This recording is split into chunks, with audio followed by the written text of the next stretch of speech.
But as I think about what makes people successful, what makes organizations successful, I come back to one single thing over and over and over again. You can have a great vision of where you want to go, but if you're not willing to have the stick-to-itiveness, the perseverance to succeed, ultimately you're going to have to give up your dream or your vision.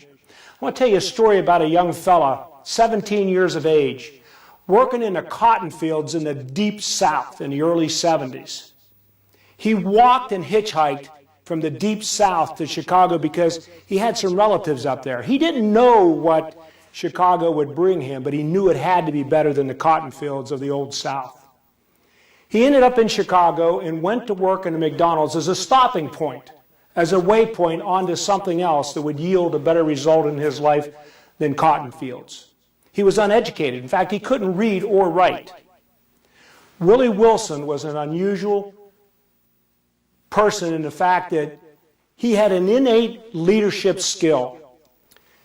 Willie went to work at that McDonald's restaurant, and the store managers decided that they weren't being treated well and weren't making enough money. So they went on strike. They quit the restaurant. They wouldn't work there anymore because the franchisee wasn't doing right for them. Willie, being an hourly employee, was asked to take over the leadership of the store as a fill-in. A young African-American man in Chicago working for McDonald's as an hourly employee was thrust into management. He did an outstanding job. He had a natural skill with the people he worked with. He had a vision of what the restaurant should look like. He knew how he wanted to be treated, and he treated others in that fashion. Well, the managers came back to work, and Willie was out of a management job, and he knew then that he wasn't going to put up with ever being replaced again. He wanted to become a McDonald's franchisee.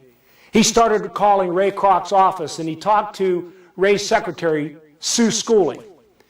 And Sue was a very nice lady, and she talked to Willie, and for 3 years he called virtually every week, pushing and pestering because he wanted to see Ray Kroc, because he knew if he could take a chance and talk to Ray, Ray would see the great gift that he could bring to McDonald's. Willie finally got that appointment. Ray came into town for our annual meeting in Oak Brook, Illinois. Willie came out on a public bus, came to the facility, walked up to Mr. Kroc sitting at the front dais and said, "Mr. Kroc, I'm Willie Wilson. I want to talk to you about becoming a franchisee." And Ray said, "Willie, we got to do this annual meeting. As soon as it's over, I'll meet you back at my office across the parking lot and we'll talk about it." Willie had no idea where the office was, didn't know how to get there. Left the meeting immediately and ran across the parking lot asking people as he went, "Where is Mr. Kroc's office?" He finally got there, met Sue Schooley for the first time, and waited on Ray to come in. Ray said, "Willie, let's have lunch together." Willie went to lunch with him, told him what he wanted, and Ray said, "We're going to get you a store, young man." He called the head of franchising up to his office and said, "I want this young man to become a McDonald's franchisee."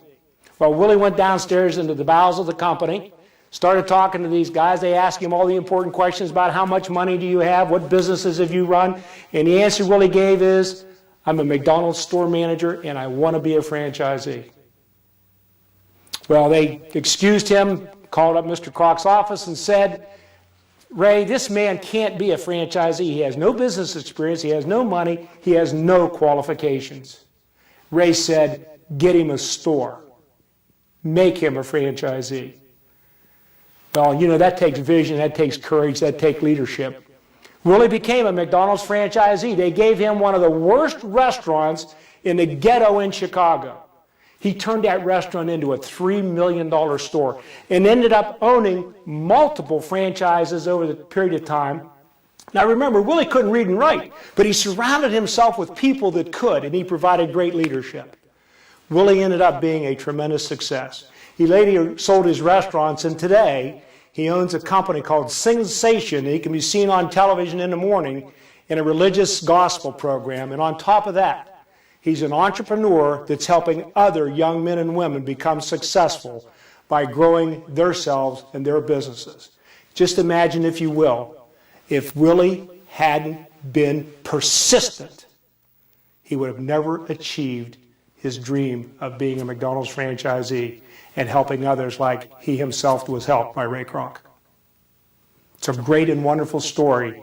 And these are the kinds of things you can do if you just have perseverance in pursuing your dreams.